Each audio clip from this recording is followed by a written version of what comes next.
Jazzy 88 WFSK Historic Fisk University. And you got me up? Don't sound like it. Okay, now, if I don't hear me, something's not right. Because I have to hear me. So I can say, did I say that right? Anyway, that is next week's Artist of the Week. He'll be talking with us live. And Brian Simpson is another amazing keyboardist and pianist that we have a long time love for his work. So we'll be checking in with him. So we got 2 keys back to back. And actually today is 3 keys day, okay? Can I just say 3 keys day? And when I got up the stairs, I didn't reach for oxygen. I just got to the stairs and there you were. Ken Powe? Yes. From Alabama. Yes. And Ken is an international keyboardist, composer, and producer.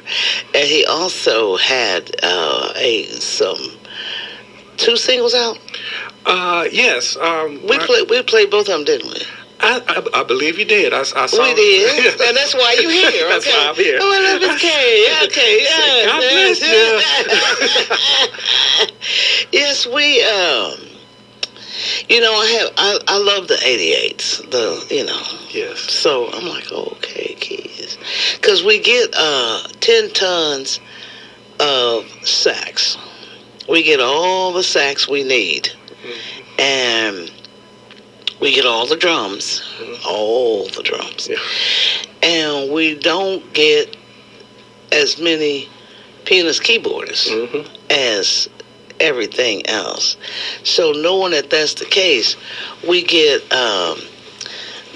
this. I have to balance this. Oh, is that his cell phone? Making all that noise. I have to balance it out so the audience won't get an hour's worth of nonstop saxes and nonstop drum solos. Right. So, it does help it when the other recording artists play the different instruments, a trombone or some trumpets come in and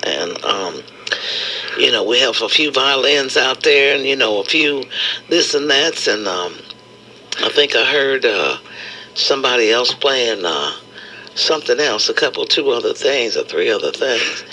Everyone loves the sax. It's been my experience ever since I can remember that, if you're a guy, you play saxophone, that the sax player gets all the women. So. Oh, is that what that's what happens? I think that's what's behind it.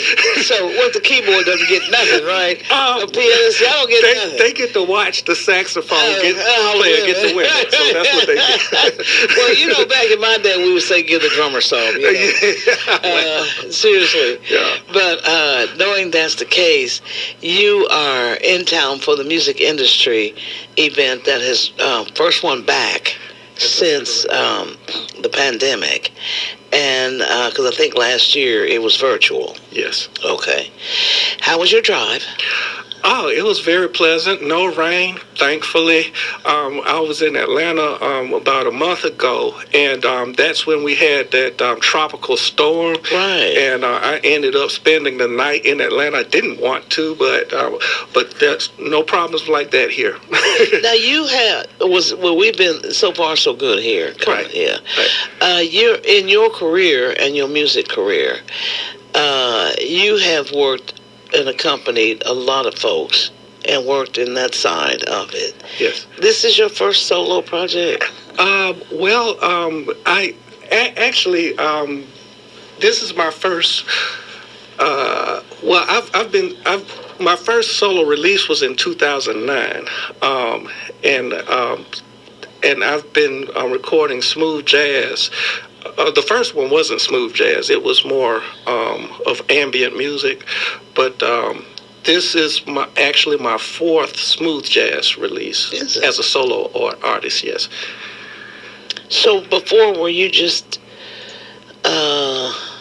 doing your own promotion? Well, before I was just a producer and composer. I would produce and write songs for other people, and I was perfectly content being in the background. I never wanted to be a title artist. I found myself in that position because for some reason the title artists that I work with were difficult to work with. Say this is so. So unfortunately, you got to be kidding. And it just came to me one day that look, if I'm gonna have a music career that's gonna amount to anything, I probably need to become a title artist myself. Just do everything, control everything, and not have to try to get other people to work with you. And don't assume that personality, right? Yeah. Because usually that's why most projects fail. It's not because the music isn't good. It's because the people who are doing it just can't get on the same page. And the vibe and the wavelength is different. Is off. It is very much so. and it's different in the recording versus the live. Yes. See. Yes. And I've got stories. I'm sure you do. Oh, honey. Okay. Behind the scenes. Wow. Yes. So what did you do? Did you sing? No. You see me? Oh, always. MC. Behind the microphone. Okay. Well. 42 years. Wow. Stories. Okay. I could believe old school and new. There you go. I could They're believe not that. all bad either. Some stuff is hysterical. The best stories come out of the recording studio. The engineers and the MCs, the people behind the microphone at the radio stations. Yeah. Those are the people who always have the best stories. And I'm the management, so I get a whole nother, and I do the music. So I get the stuff. Okay. That's right. Honey, hush your mouth. What'd you say? Hush, girl. No. I used to call my office the psychiatrist's couch. Wow. Yeah. Well, because I'm easy to talk to. Right. I can see that. Okay. Yeah. And I have, with these same ones I deal with constantly all over the country, and a few international, we ask each other about how each other's kids and grandkids are. It's just, you talk to the same ones 50 weeks a year. Right. For years and years, decades. Mm-hmm. Okay. Yeah. Then things, you just start having regular human being discussions and conversations. That's right. And then you find out things. Mm-hmm. I was just talking with one of the, I had Huge Groove on as the Artist of the Week recently. Wow. And I asked Groove about who's doing the cooking during the pandemic and all that. So he goes on and he makes homemade pizza. Right. And he makes his own dough and his own sauce. And he has a real nice, pretty brick oven thing, pizza oven in his backyard. So that's how you do it. Yeah. So I was just talking to somebody that is friends of his out there. That said, Huge Groove made us this pizza. So I'm describing the pizza to him, And then he's like, how you know that? I said, because Groove told us on the radio about him making those pizzas. And I said, I'm coming. Wow. So it was actually quite good, I was told. But just for example, Jeff Lorber, I did not know until you said when you came in that Lorber was a fan of yours. Well, you're a fan of Lorber's. Big fan, yes, big fan, and I just can't say enough. He is. How'd you like listening to him? I was hanging on every word, every single word. Because that is so much experience, isn't it? Yes, and really, I can't believe he brought up the Grammys too, because until recently, I was a member of the Recording Academy, and so I actually voted on the Grammys, and I remember in 2017 when I was at Staples Center in L.A. That he was in that category, Best Contemporary. He was instrumental. Yeah. Well, it turns out that I can't vote for Lorber because I'm in the same category. Oh, no. So, and since I don't have a chance of winning ever, I can at least count on the one vote that comes from me. Well, true to yourself. True to yourself. So my apologies to Jeff for shorting him of a Grammy vote all those years. Yes, well, it was all your fault. It was all my fault. Well, you had to vote for you. Yeah, I had to vote. You did. You had to vote. I mean, maybe I should have tried another category, but it just. Well, but the facts are that you were at least in the number. Right. And I submitted just to represent, just to be represented. Yeah. I don't have any aspirations or delusions about winning a Grammy if nobody even knows who I am for real. Well, that's true. But I just submit anyway. I haven't submitted since 2017, but that was. But at the same time, I've done my little bit in terms of that. Okay. Now you are doing this educational thing with NAMM, and do you come every year to Nashville? I try to.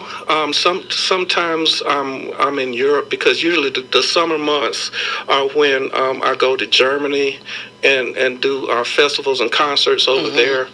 But when I can, I try to come to Nashville to Summer NAMM because for one thing, it's a lot closer than Anaheim. Yes. Nobody wants to go out there for That's real. right. But even though, if you're a musician and have to, and ever get the opportunity to go to the NAMM show in Anaheim during January, it's just like Disneyland. Okay. It's just so much to see and do in that place.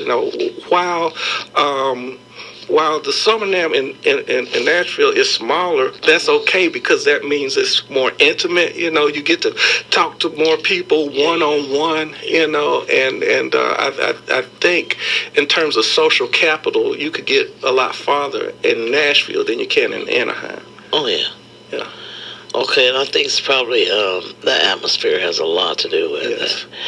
And so how would you compare this year, post-pandemic, with this first year after? Was it toned down?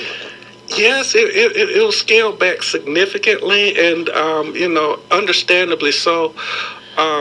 Manufacturers had to close down operations in 2020. Nobody was making musical instruments really, and from the retail standpoint, they were selling less instruments if they were open at all. So it was a very hard time from the manufacturer to the retail standpoint, but I still think they did an admirable job of holding the event in person for the first time in 2 years. So really kudos to them for that. So you'll be back next year? Absolutely. Okay. And then when you come back next year, you got to take me to lunch. Absolutely. Okay, see. That's a promise. Yeah, that's part of the deal, see. I'll talk to you now, but we're going to eat next time. Right. I'm just kidding. My personality is I'm kidding. Yeah, I'm kidding. We could talk about the food, but I'm kidding. Anyway, having said that, I want to get ready to say a couple of things and go into your cut. I think X, didn't you play it well? Yeah, you got it pulled up. Okay. You Birmingham? Yes. Okay. What's going on down there? Y'all got anything happening? I mean, they are preparing for the World Games next year, and they've done a lot of construction work downtown. They've completed a new football stadium, which they're going to use as a concert venue as well. So, even though there haven't been the usual music festivals, like I used to love going to the 4th Avenue Jazz Festival, which I think Jeff Lorber has done a few times, and and I know you Groove. He's been there a couple of times doing that festival, but there are no festivals that I'm aware of that's on the radar right now for this year. Okay. Yeah, everybody's kind of slowly getting back. And, Yeah. you know, still a lot of variables out here and a lot of issues to be concerned with. Very true. We're not bringing our Fisk Food and Music Festival back until next June over here on the Grove. Yes. Because y'all have got to get vaccinated, okay, before I'm going to feel comfortable. Because, you know, people are just dragging their feet on this, and they want to do stuff, but they won't do right. And I'm just, you know. I cannot begin to describe the peace that I feel knowing that, you know, I'm not a carrier and not a spreader because I've been vaccinated. Amen, brother. You know. Me too. That's the only reason why you up here. That's right. You know, because other than that, I talk to you from the car. Okay? That's right. That's right. I think deep down people know that they need to get vaccinated, but because they have this inexplicable loyalty to a political position, or, you know, maybe maybe a lot of it's still fear, you know, and you're so sweet. Okay, you when we turn the mics off. Tell me how you really feel. We have to be so polite and so correct. Y'all know the story. Okay, everybody knows the jig is up. Anyway, having said that, because the person who's causing the chaos has already been vaccinated. That's he true. has, and his wife and family. Yeah. Fooled y'all. Now, Ken, we are going to continue to keep an eye out on what you're doing. Is it Misinformation, the album? Well, that was my second album, my second solo album. Let me back that up. But it's the one that's out now is called Steppin'. Oh, Steppin'. Yeah, okay. and I kind of came up with the idea, you know, and I'm not going to drag this out, but I kind of came up with this idea because in Birmingham, there's this locally produced ballroom dance show, you know, that's on public television, and you know, and a couple of my friends are on that show. I said, you know, since and then that was right on the heels of the whole mute R. Kelly thing. Yeah. So I said, okay, so the most popular stepping song out there is being muted. So maybe somebody should step in and make another stepping song that people can step to. And I guess that's where my head was at that time. Yeah. Okay, so tell your label or your promoter to send me the full project. I certainly will, because the promoter is me, the label's me. So well, I do have some promotion by Smooth Jazz Global, but yeah, I'll be happy to send you anything you want. Okay, because I listen for the whole thing. Okay. Yeah, I'll listen to it. Matter of fact, I think I still have CDs in my car. Well, do I? Yeah, I think I do. Okay. Yeah. Well, most artists do. Yeah. Yeah, Black Butterfly on here. I love that song. Okay. Me too. One of my favorites. You know who wrote that song? No. George Duke. Did they? Yeah. And I'm very emotional about George Duke. Still to this day. I know he's been gone for some years now. Yeah. I love that brother. Me too. Mm-hmm. Anyway, having said that, now what do we have coming up? X. What do we have coming up? His? Okay. You gonna recognize your own stuff? I think so. Sometimes I don't. Sometimes I don't. You better. You telling everybody who this is. Because I didn't get my hand on the other side. Yeah. Okay, give him a couple of notes. You recognize your song? Yeah, now I do, yeah. What is it? What is it, Ken? It's called First Love. First Love. And that's Ken Powe. He's in the studio visiting Nashville and saying, I love WFSK. That's what he's really saying, That's right? What I'm saying. Okay. Aren't we your people? You're my first. Yeah, okay.